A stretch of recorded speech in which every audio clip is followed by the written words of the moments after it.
So as I say, today is a feast of light, comes as the light begins to return cosmically here in the northern hemisphere.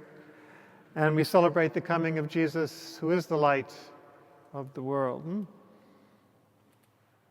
Interestingly, when we think of light or speak of light, we tend to think of light shining on us and giving us the ability to see.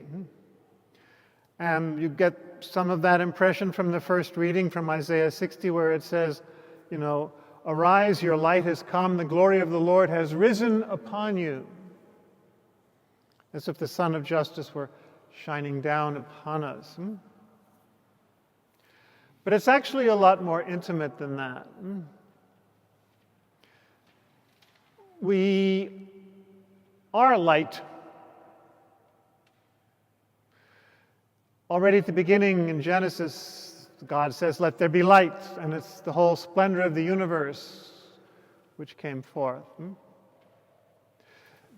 Jesus himself is light from light, true God from true God.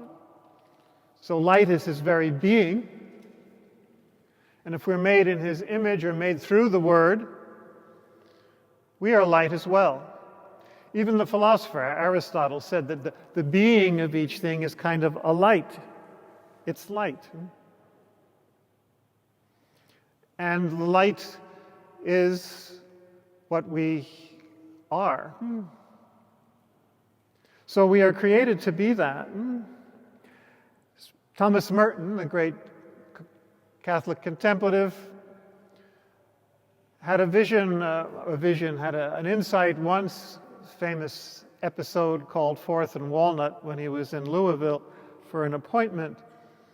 And he saw everyone around him blazing with light. He said there was an inner light, which is the very, very glory of God in each one of us, and it's in everybody, he said, in everybody, by their very creation.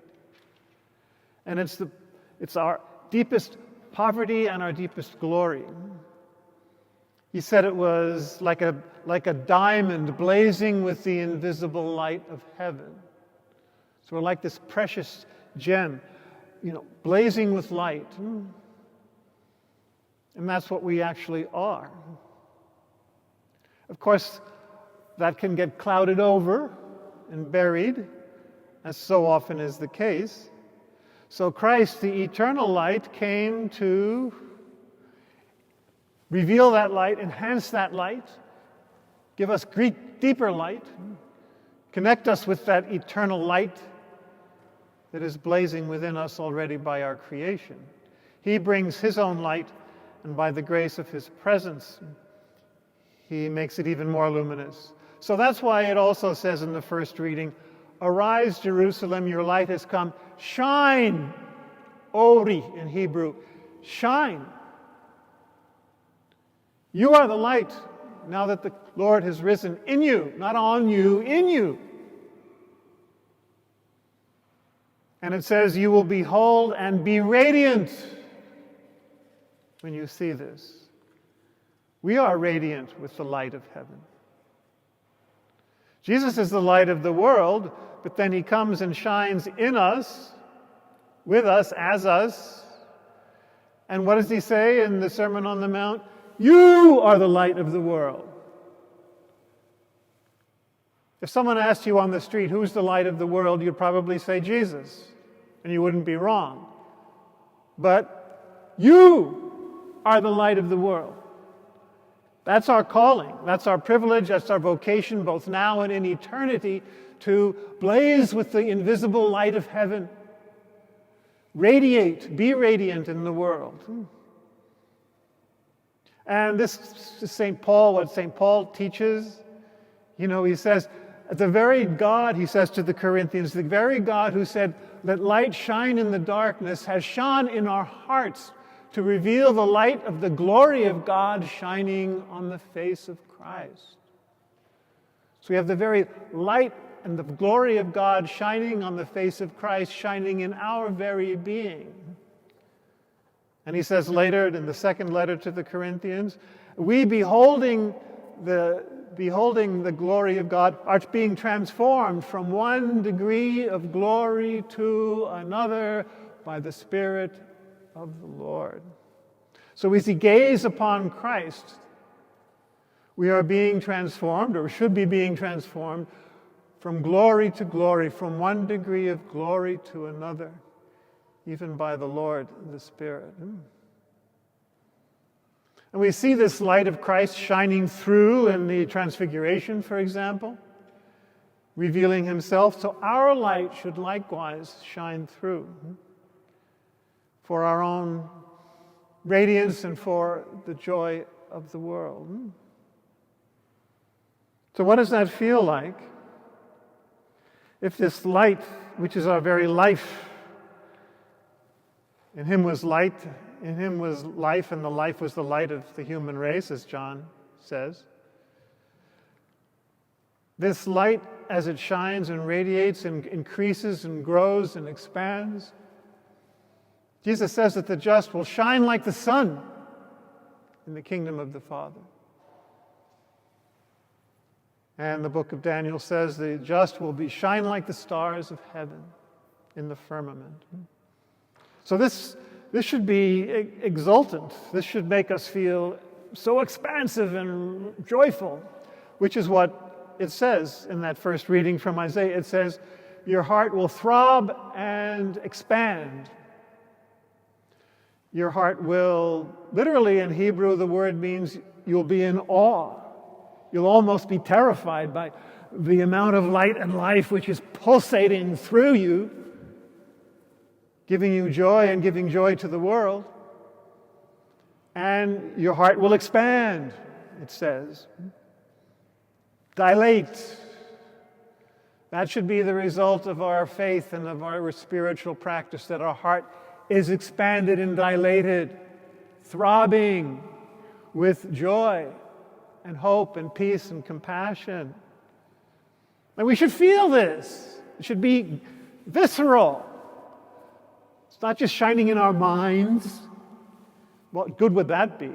It's radiating through our whole body and soul and spirit. That should be the promise of our faith. That should be the experience of Christ that we have. It should be our daily life. In the midst of all the darkness, within and without, we should see the light being victorious in us as we are transformed day by day from one degree of glory to another, even by the Spirit of the Lord. And that's what we see also in the star today, the Star of Bethlehem. It's a wonderful phrase. The translation doesn't quite capture it. When it says, when the Magi saw the star again, they rejoiced exceedingly. What it actually says in the original Greek is that they rejoiced with a great joy vehemently. They vehemently rejoiced with a great joy, lest we miss the message. How could we not be overwhelmed with a great joy when all this light and life and love is pulsating through us? If it is, it should be, and it can be, if we just open our eyes and our hearts to the light of Christ. You know, there's a lot of debate which can never be resolved as to what exactly the Star of Bethlehem was. Is this just a story? Was it some astronomical phenomenon? No, it doesn't matter. The Star of Bethlehem is Jesus himself. He's the star. And so are we, called to be transformed in him and become the stars of the firmament. So we need to keep our eyes fixed on that. Jesus announces in the book of Revelation at the very end of the scriptures, I am the bright morning star. In the letter of Peter, second letter of Peter, which talks about the transfiguration, Peter, as the author, presented as the author, says we have to keep our attention fixed on this revelation of Christ as the light, as on a lamp shining in a dark place, until the day dawns, it says, and the morning star rises in our hearts. Christ the morning star rises in our hearts so that we can rise as the morning star to bring light to the world. You are the light of the world.